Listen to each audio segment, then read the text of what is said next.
So just double checking.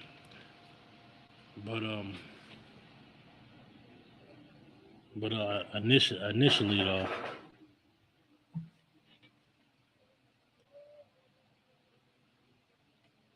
this chapter, if you could just type in one, if you can hear me clearly, or just let me know in the chat. But I think we tore up though. But initially, this particular scripture is misunderstood because of Christian philosophy, Roman Catholicism, so on and so forth. There's a lot of ideas and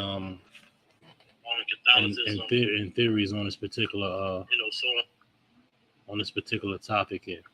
So we'll read it and we'll give you the uh, Christian version or the Roman Catholic version or the worldly version or what have you. So and then we'll disprove that those theories of those religions. All right. And or philosophies. All right. So here we go. Revelations, the 20th chapter. And I saw an angel come down from heaven, having the key to the bottomless pit, a great chain in his hand. And he laid hold on the dragon, the old serpent, which is the devil and Satan, and bound him 1,000 years, and cast him, verse 3, and cast him into the bottomless pit, and shut him up, and set a seal upon him, that he should deceive the nations no more, till the 1,000 years should be fulfilled. And after that, he must be loosened a little season, right? Right. So we read this, and and what do we think when we read this? What does our Christian pastor say this means? What do our imams, our political leaders, our religious gurus, or what have you?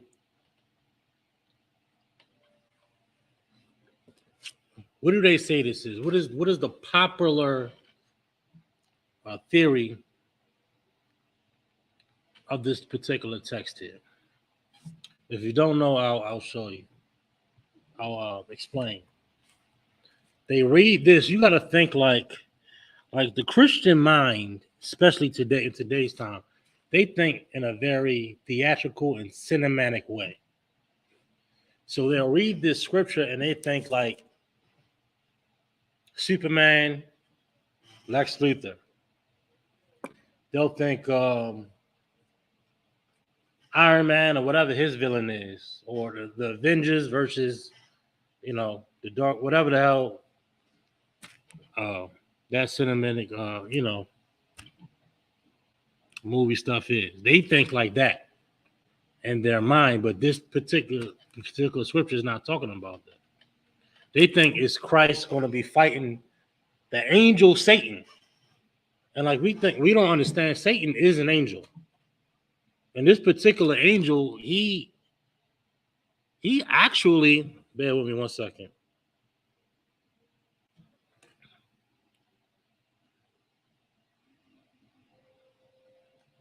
This particular angel,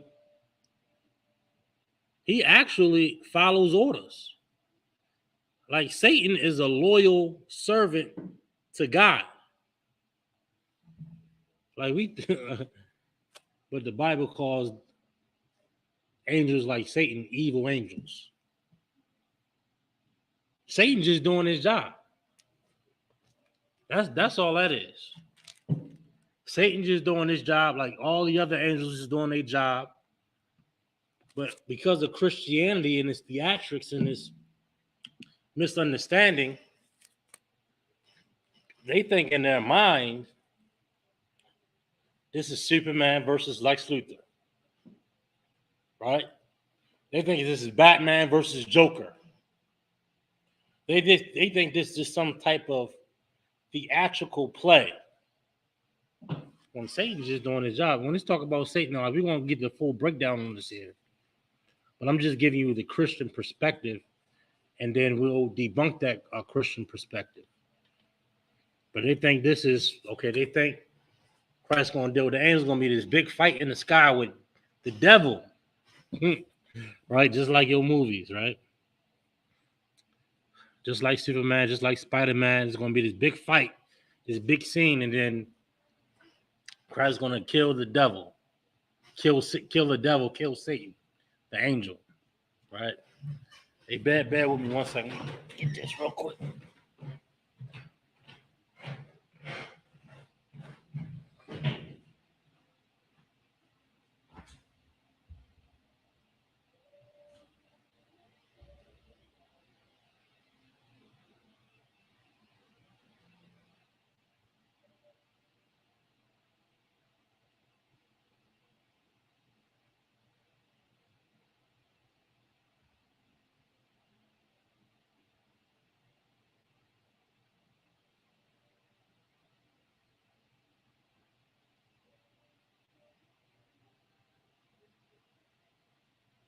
Hey, bear with me 1 second. Okay, we good.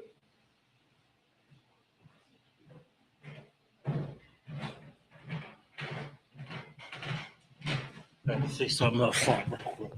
But that's the Christian perspective there.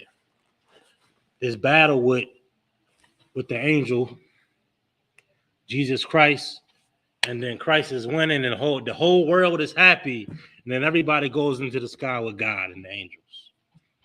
Listen, that is very, very far from the truth. And not only that, the Christian perspective on this, which is outrageous, and we'll bring out the precepts to debunk this theory.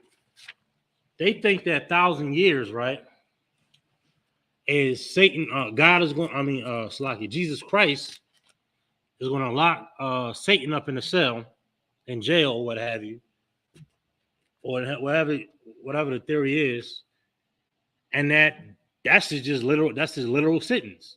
And after this so-called sentence, Satan is going to be let loose, and then Christ is going to be dethroned. This is a Christian theory. This is a Christian philosophy, a Christian doctrine, Roman Catholicism, what have you. They don't understand the Bible, don't understand the scriptures.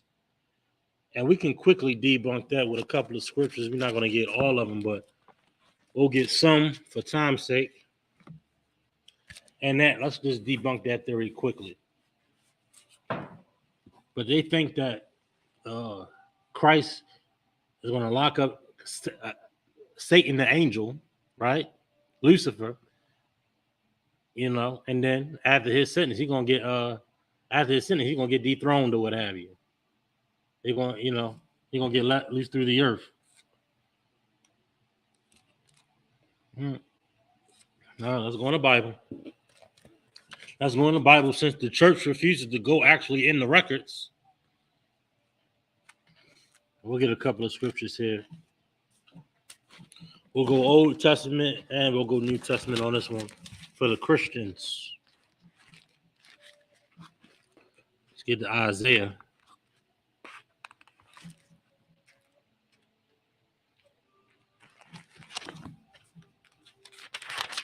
Let's get to Isaiah 9 and 7. Get a little bit on this. And this is the couple of scriptures that I'm going to bring out here is going to quickly refute and debunk that theory that Christ's kingdom is going to get overthrown after that 1,000 years of this bond.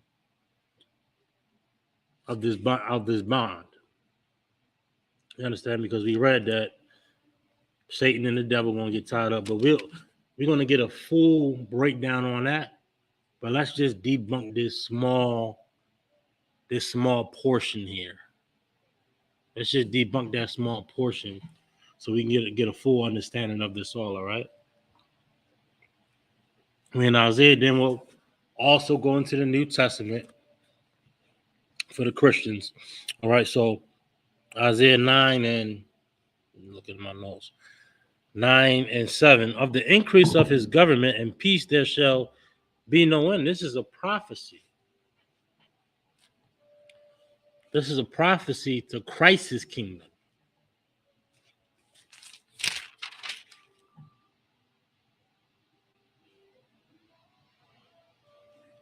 a prophecy to Christ's kingdom. Christ's kingdom ain't gonna have an end. What he says goes, the order, the structure, the government, the things that are set in place, there ain't gonna be no reform. There ain't gonna be no round table or it ain't gonna be no vote. There ain't gonna be none of that. What he said, what he brings down on the table, and what he set in place for the children of Israel and for the entire world, the entire earth at that, that's gonna be law. And look, not only that, that law gonna be forever. You know what I mean? That law gonna be forever.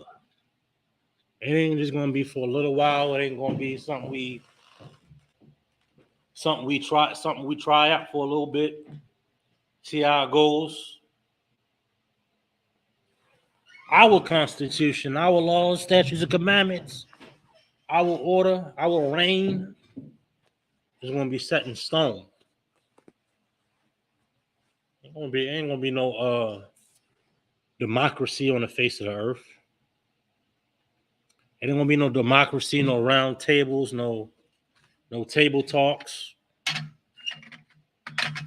It's gonna be a dictatorship under Christ. I know we get scared of that word dictator. We think, oh, it's so evil. Why? Because you wanna implement your wickedness. We wanna implement the wickedness of the other nations. You know what I mean? That's what we want to do. We want to implement the customs and the ways of a wicked people, rather than live righteously, right? And ain't gonna be none of that.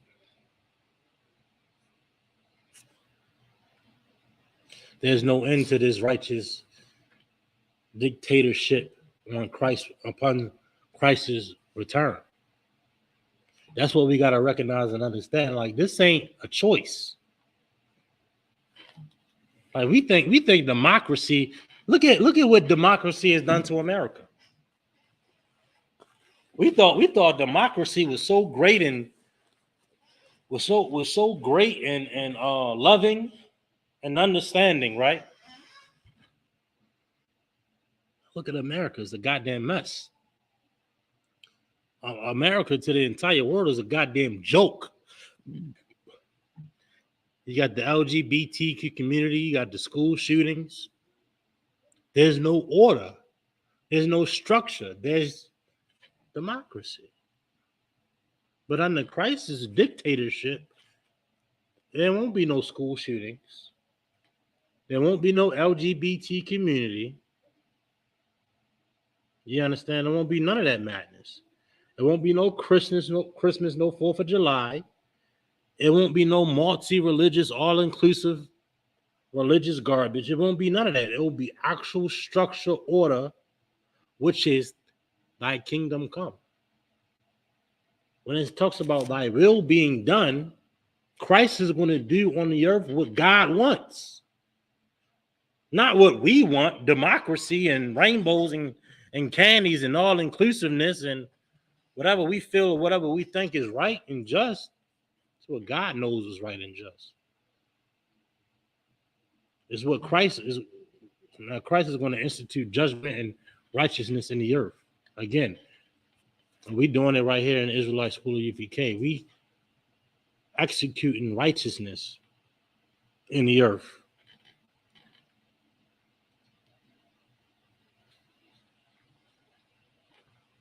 Let's read on.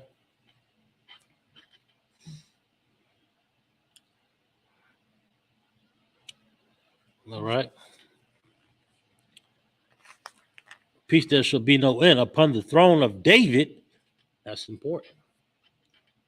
That's very, very, very important. Like, if you go back in 2 Samuel, the 7th chapter, it talks about that kingdom.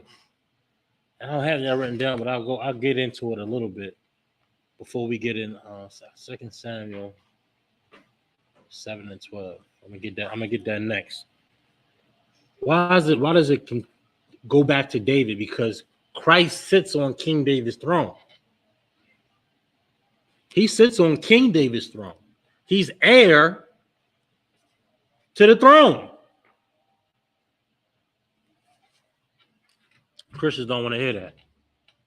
This is King David's signature right here, dum-dum. And behind me right here, this is the shield of David. He's heir to the throne, stupid. Come on, y'all. Listen, y'all.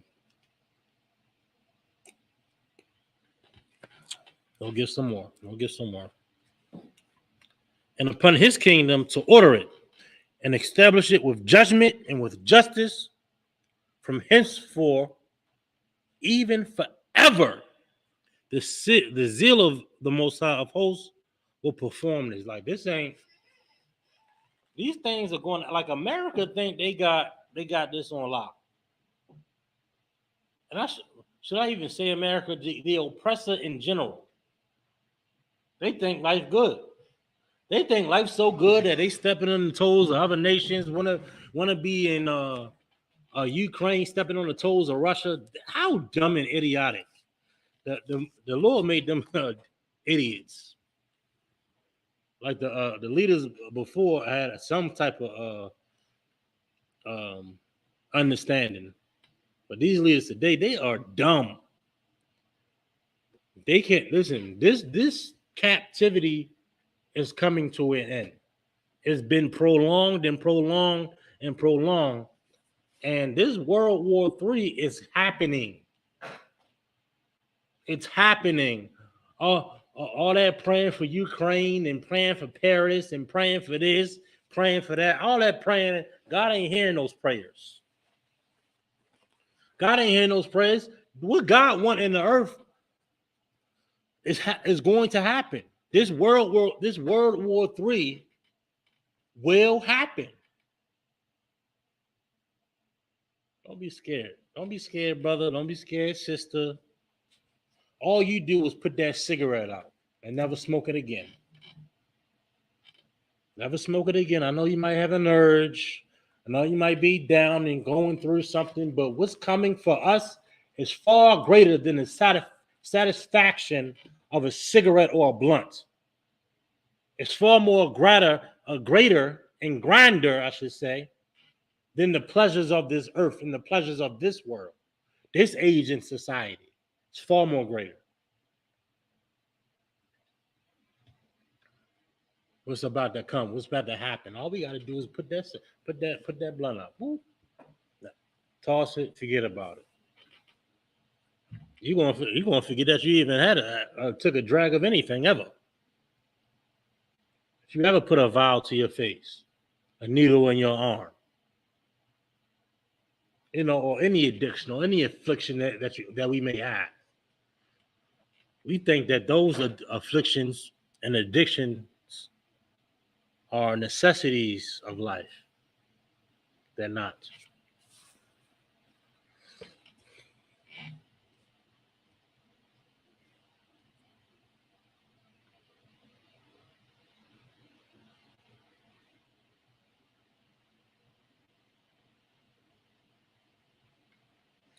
We'll drop that. We'll get a couple more precepts on this kingdom. Give me Luke.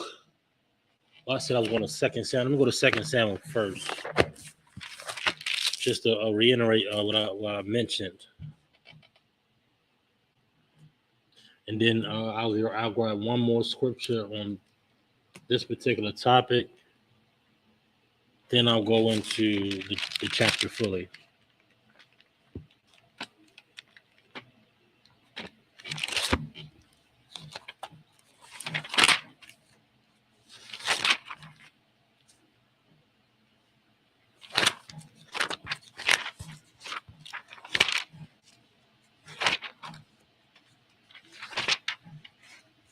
I think it's second. Might be First Samuel. Bear with me. I think it's second though.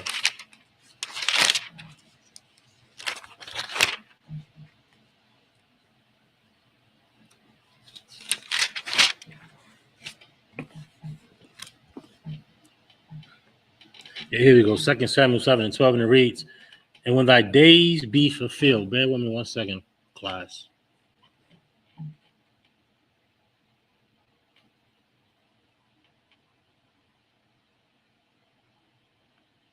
And when thy days be fulfilled,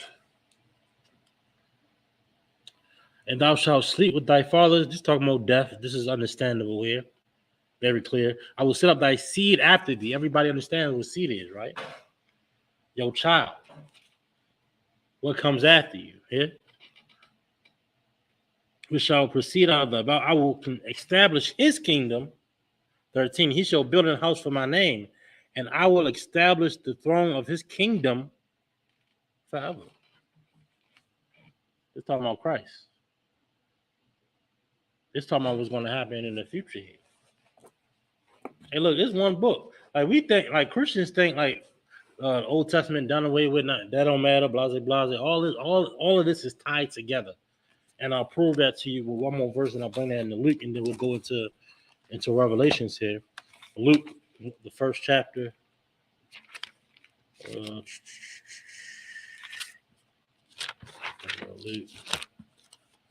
1-32.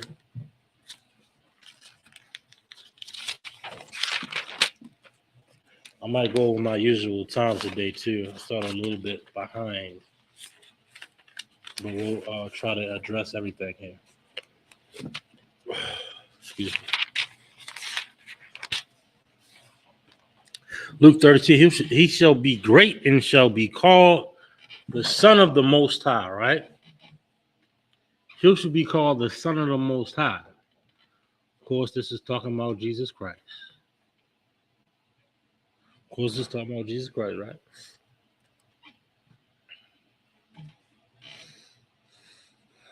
The Son of the Highest. It's like it says, he shall be great and shall be called the Son of the Highest. Excuse me. And the Most High Power shall give unto him the throne of his Father. So I thought Jesus Christ is handled for the Christians. This might go. This is a little over topic, but Christ had a physical lineage. He comes from a particular lineage. We just read it in 2 Samuel. Why is it calling Christ David's son? Why is it called? Why? Like we gotta ask ourselves these basic questions. Or we just read and we just skip over things. We can't skip over. We gotta dissect each line, each precept, each what jot or tittle, right? Why do we gotta do that? Because when we do that, we gain full understanding in the volume of the entire book. Like we'll be teaching one subject, but we'll go over something or we skim over something. We gotta address that. That's 2 Samuel 7:12. That's talking about a couple things: reincarnation. That's talking about Christ in the Old Testament. Because Solomon, it's a whole nother thing, right? Christ comes from the seed of David. He's come from a particular lineage, a particular generation. When you go to Matthew's, the first chapter, dumb Christians, it says this is the generations of Jesus Christ. What is your generation? He's talking about your family tree. If Christ didn't have a physical family, how the hell does he have a generation? He has a physical family. Joseph is directly tied to that family tree. Why? Because that is Joseph's son. Joseph had sex with Mary. I know. Oh no, Mary ain't never had sex. Shut the hell. That don't. It like like really. That's a goddamn lie. It's not biblically sound. First, is not biblically sound. Second, is not being physically capable.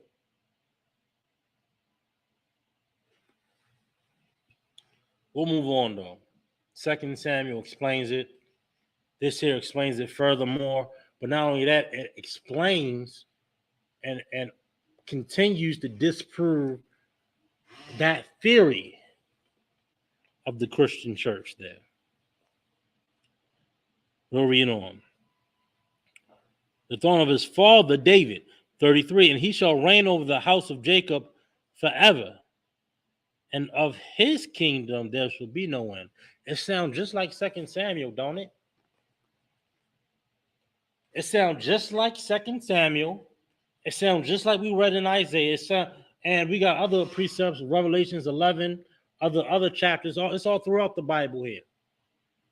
But I do got to move on for time's sake. I want to touch on the history what we're going to bring out in Revelations. But we'll go back to Revelations and let's get a breakdown on this Revelations. All right.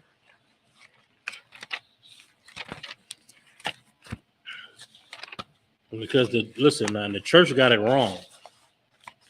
Moss got it wrong. All of your religious gurus, they got it wrong.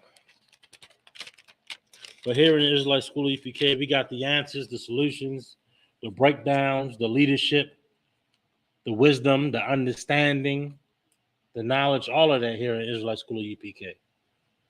Don't be deceived. Don't be so goddamn swindled by a false philosophy, by a false doctrine. Don't be so swindled by that. You understand?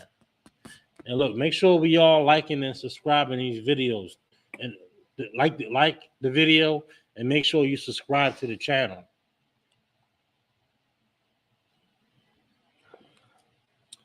All right. And I saw in Revelation chapter 20, and I saw an angel come down from heaven. This angel is synonymous with who? Christ. Why does it use an angel? Because the angel perfect. They follow orders. Who else follows orders? Christ. He was perfect in that. Perfect in that. You ever call somebody an angel?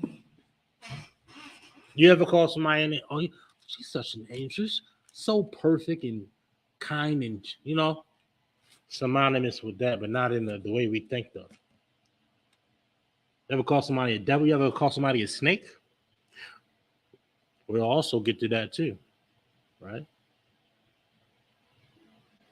Don't get caught up in the semantics of what we've been taught growing up. Don't get caught up in the theatrics of the Christian church and the cinematic teachings of the Christian church, right?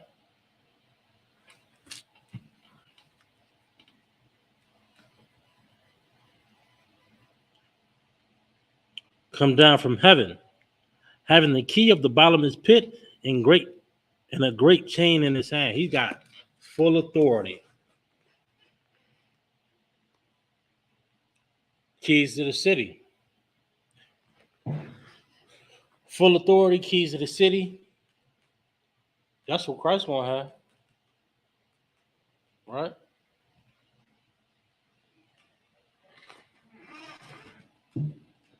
And he laid hold on the dragon, that old serpent, that dragon, that old serpent. It's talking about that same serpent that was in the garden. A heathen man that convinced us to sin. Who convinces us to sin today? The oppressor, the conquistador, the French, the Portuguese, right? That same spirit, that old serpent, right? That dragon, that devil, that beast, right? Sound familiar? Which is the devil and Satan, and bound him 1,000 years. Now, Christians take this verse and get confused and get theatrical and get crazy with it, right? But this here is actually an historical event. This is actually an historical event. This is called what? The Dark Ages. The bubonic, the dark plague, the bubonic plague, right? This is that area. Why is that? Because during the let me look at my notes real quick. What is it? What is it? Uh, us, the Byzantine Empire, the Dark Ages, right? We bound up these goddamn devils in a particular region, the Dark Ages, and we reigned over this region for quite some time. And it started with Septimius. I mean, uh, Septimius Servus, if I'm pronouncing it right. He was a gladiator. Started with him. It started with him. You understand? We took over the region: Rome, Greece, Russia, Ireland. I mean, that whole area for 1,000 years, for a great time.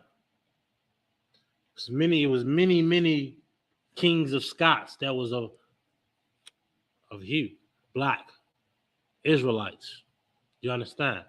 Scotland, Russia, Germany, that whole entire region was ran by black folk, and at the same time, and at the same time, the oppressor was going through hell. They call it the black plague. It was going through famine, and it was going through absolute hell during this period, and our reign during the Dark Ages. It's a couple of books on. I gotta get back to you on the book. It's one particular book that's very good, but the Russian icons show you a lot of pictorial photographs of us and leadership, armies, and all of that in the Russian icon book. It's a couple of things. Also, even here in the school model, we got photos of King James of Scott in England during that time. You know, but it's common knowledge. It's a common thing. But of course, the devil, they try to whitewash history. You don't ever hear about black people ruling over there. You'll hear about this plague and this bubonic plague, this black plague, that they were just going through hard times. But we don't ever hear about how we was prospering during that time. Just like that, we don't hear about how black people started to prosper during the so-called Great Depression. When black people are separate from our oppressor, we flourish. Martin Luther King and Al Sharpton and Jamal Brown and Mayor Governor Moore and Brandon Scott don't understand that. They don't understand and recognize the power in being separate and dominant. Being equal just makes us lesser than who's on. Just makes us lesser in the end. Integration ain't work. Integration failed us. We see that, right? But every time we separate, it seems like we just soar and rise to the top. That's when they want to bomb us, right? Right? That's when they want to bomb us and then inflict certain codes and rules just to separate and diminish our growth as much as possible. But during this era, this was like 150, 150 between 300 AD, maybe, more or less. 193 when Septimius came in, and we saw that the rule over that region, that whole region, Russia, Germany, England, Scotland, many kings, many generations.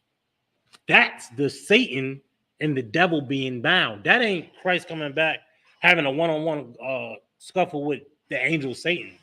This is a historical thing that happened in the earth already. But it kind of goes in and out the timeline. This is something that already happened. But Christians can't see that because Christians are carnal. They're not. They don't. They're not They're not smart at all. They're not historians. They don't understand the Bible. They don't understand history. They don't understand that these people and nations in the Bible are real.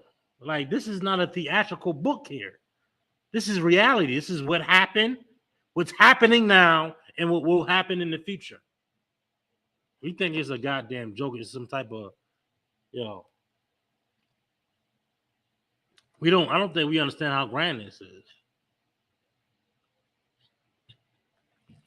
But we'll go into it a little bit more here. Bear with me 1 second, class.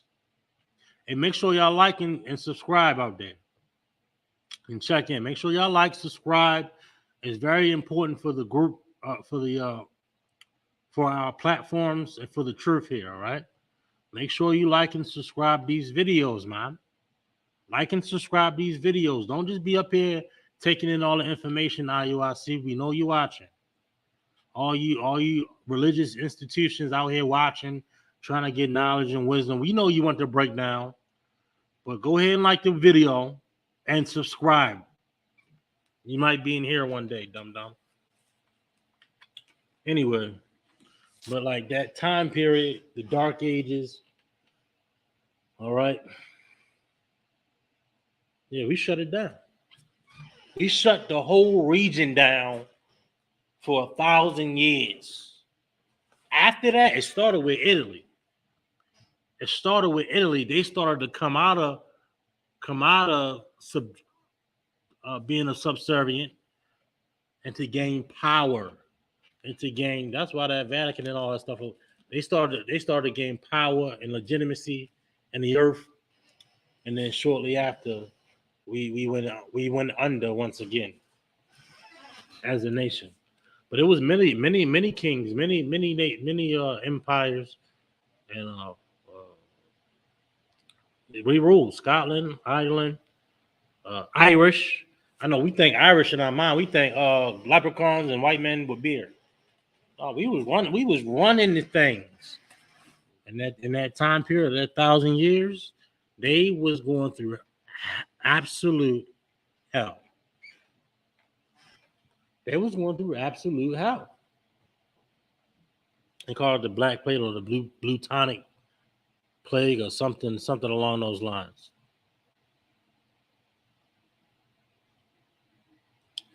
All right. Many black kings, all right. Let's go over to Revelations. All right. Revelations, the 20th chapter. We can go to where we at?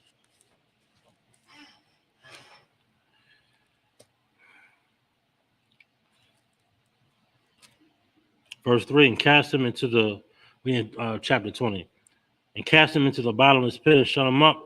Set a seal upon him that he shall deceive the nations no more till 1,000 years shall be fulfilled. And after that he must be loosened a little season. 4. And I saw thrones that sat upon them, and judgments was given unto them. And I saw souls of them that were beheaded for the witness of Jesus and for the word of the Most High, and which had not worshipped the beast, neither his image, neither had received his mark upon his forehead or in their hands. I'm going to go back. I'm going to read it again. This is very important.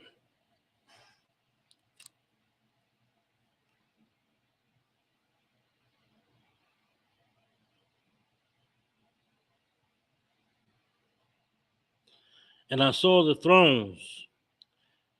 They sat upon them, and judgment was given unto them. And I saw the souls of them that were beheaded for the witness of Yahushua and for the word of the Most High, and which had not worshipped the beast. How do you worship the beast? I'm going to let you know you worship the beast if you pulled that grill out today. You pull that grill out today, you say, hey, man, happy holidays and happy Labor Day and all. You worshiping the beast.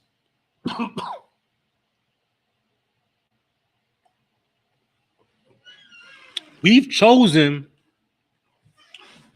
to be tied to the nation of people that had us enslaved and have us enslaved, right? We chose to join it. We say happy 4th, Merry Christmas, Happy Thanksgiving, not knowing that's serving the beast. That's tying ourselves to the oppressor. Like black people, we don't understand we in the neck of thy enemy. So much that we submerged in their customs and their ways. Sometimes we say and do things we don't even comprehend. You'll be in the goddamn grocery store knowing Christmas wrong, singing the jingle bells. Damn, they got you been hitting the you be fully in the truth and you singing jingle bells. You know what I mean? Hypnotized.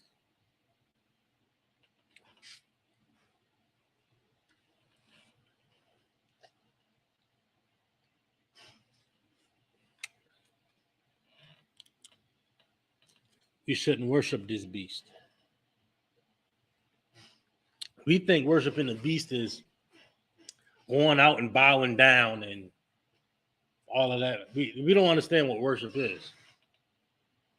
Worship is you accepting their gods and taking, following their customs and ways and traditions.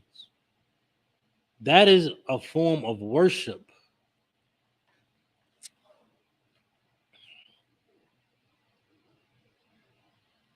Neither his image. What is his image? White Jesus, right? Bow down to a rock. Bow down to white Jesus. Caesar Borgia. Bowing down to those entities. Neither his image, right? His philosophy, his doctrine also, right? Neither had received his mark upon their foreheads, meaning, in your mind, you hate niggas. That's them purple cats. They hate Negroes. They hate Negroes. They said Trayvon Martin, the hell with Trayvon Martin. They say Jordan Morgan, go dig her up. And kill the sister, then hate the sister. They got a mark in their forehead, in their mind, a philosophy, a doctrine that's against Israel and for the heathen and for the worship and the traditions and the customs of another nation. Got a mark in their head. They got a philosophy, a doctrine in their head that hate her brother, that hate his sister. Right? We so custom and we so pushed to hate each other. It's disgusting. It's a part of our culture. It became a part of our culture to hate your brother, to hate your sister. For what? For what? We don't even know. We just want to op. We want drama and opposition and drama. Listen, I block people. I don't even know you. You better get the blocking and all of that stuff because I don't want no confrontation. I got enough problems already. You better get the blocking and all that. Stop. Listen. I'm already a goddamn slave.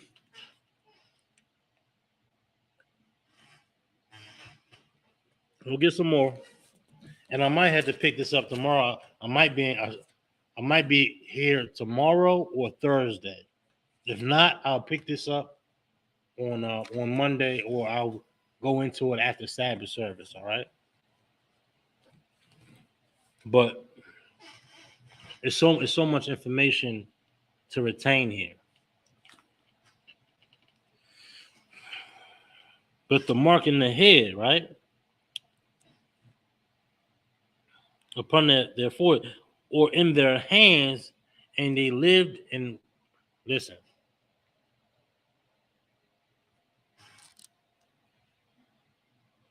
Hold up, bad one second. What is?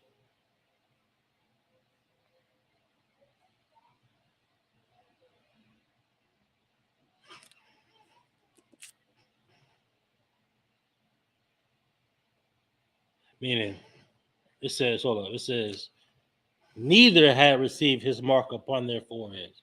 Meaning, in this context, you ain't got the mark. You ain't got the mark. You clear from that mark. You ain't got that philosophy and doctrine in your head. You clear from that. Or in their hands, meaning you got that mark in your head and you got that mark in your hand. That's talking about you got a philosophy and doctrine in your mind to physically harm a brother, to physically harm a sister. That's that's the IUIC.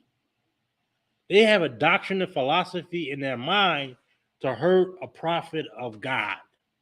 Not only other brothers and talk down on other brothers and sisters, but to physically do harm, call the police and say somebody got a gun and lie to get them murdered.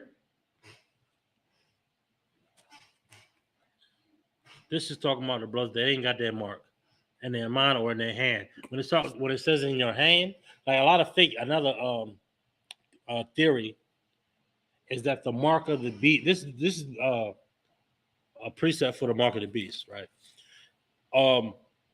They say the mark of the beast is a microchip. Mark of the beast is not a microchip. You got a chip in your phone. You got a chip on your credit card, your debit card. You got a chip in your vehicle. You got a chip in your computer. You got chips everywhere, but you accept those chips though. You accept those chips. But this mark is sort of talking about a philosophy in your mind.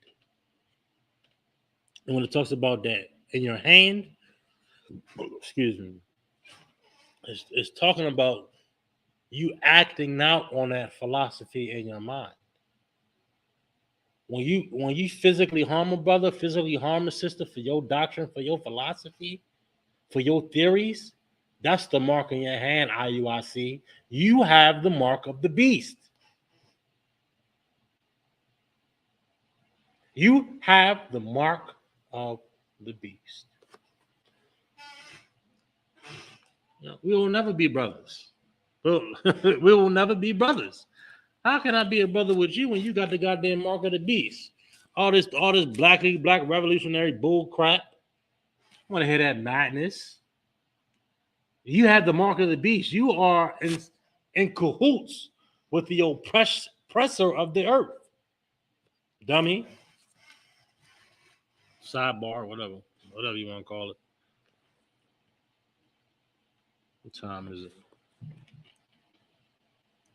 Yeah, I know I'm over the time. I know. I'm over the time. I know. Make sure y'all like and subscribe anyway.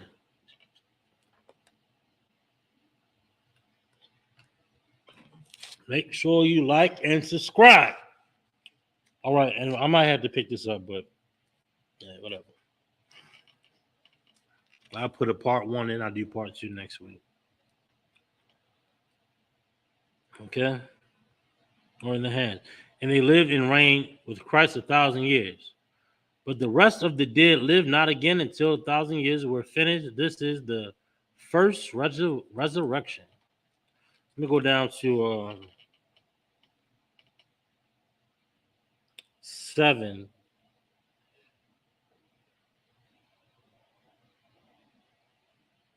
All right, verse 7. They're going in verse 7, for time's sake.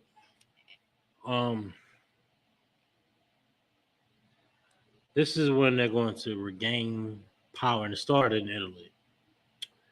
They're going to regain power and prominence in the earth in the Renaissance era. Renaissance era, Italy gets better, boom, boom, boom, and then we start to dive under here. 8, and shall go out to deceive the nations which are in the 4 quarters of the earth, Gog and Magog, Russia, and all them cats over there, to gather them together to battle, the number of whom is at the sand of the sea. And they went up on the breadth of the earth, and compassed the camp of the saints about in the beloved city, and fire came down from the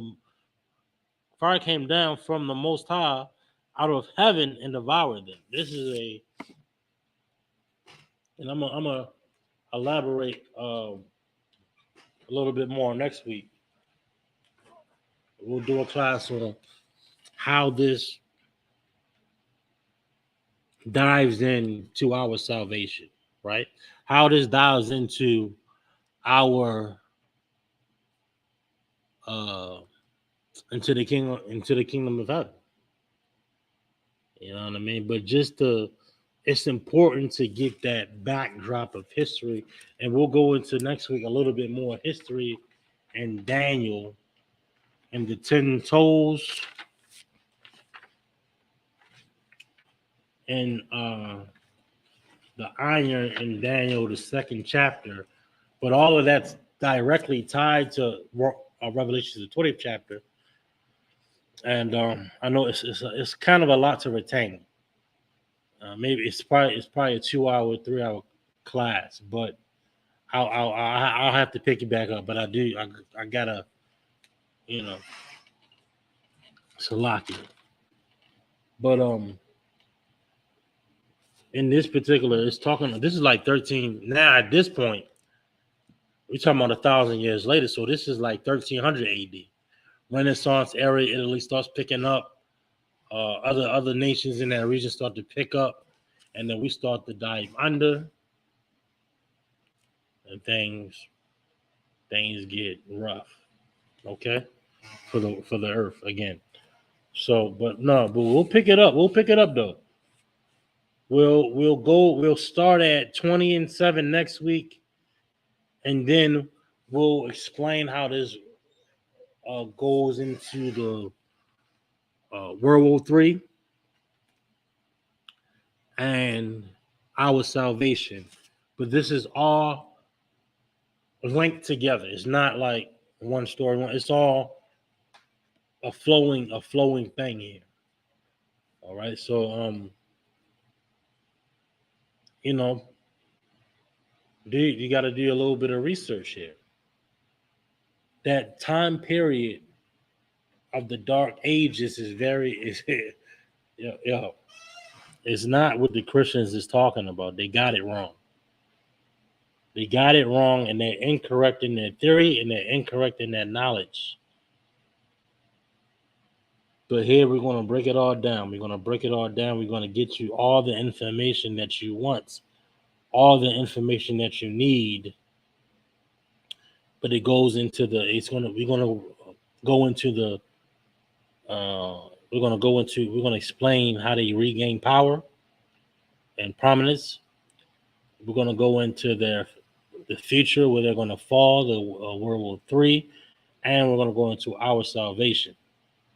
And a lot of things that's happening currently. It's in the news. So we got a lot coming up. We got a lot coming up next week and or later in the week, if I can. But I mean, look, Israel, man, stay tuned. Stay tuned, and please, you gotta like these. If you're watching on Facebook, YouTube, our various channels that we're streaming on right now, it's very important that we like them all. Like it. Just push the like button. It only take a quick second. Hit that like button. Hit that subscribe button. It's going to do it's going to do us very, very good in pushing this truth and this knowledge and wisdom out to the earth. So please, every class that you see pop up, hit that like button. Hit that subscribe button. Hit that. Even share a video or two. Share it with your friends. Share with your family, because they not getting this wisdom. They not getting these breakdowns. They not getting this understanding that we bringing out here. Smash that like button. Smash that subscribe button, man. It's vital on all of our platforms, all of our schools throughout the nation. You know what I'm saying? Please do so. So we'll pick it back up. We'll get back more on the history of this.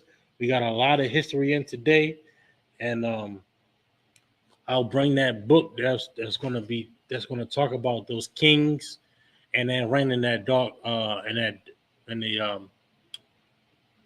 during those dark ages. Next week we'll have that here in the school. So Hey, look, man. The water for sticking with me, watching the class. Again, make sure you hit that like button, and we'll get with you next week, Israel. Shalom.